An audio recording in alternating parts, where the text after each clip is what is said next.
तर्जुमान दफ्तर खारजा ने कहा है कि पाकिस्तान अमरीका और ईरान के दरमियान कशीदगी ख़त्म कराने और फ़रीक़ैन को मुज़ाकरात की मेज़ पर लाने की कोशिश कर रहा है। पाकिस्तान का मकसद ख़ित्ते में अमन का क़याम है।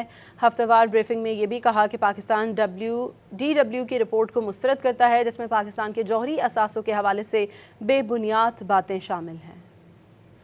Amid the prevailing tensions and hostilities, Pakistan reiterates that dialogue and diplomacy remains the only viable path forward. We welcome all efforts aimed at sustaining cessation of hostilities and resumption of dialogue between Iran and the United States. The negotiations between the parties are ongoing.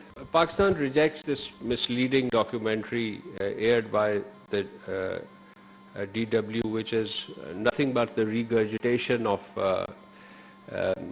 hackneyed and speculative commentary and biased sourcing.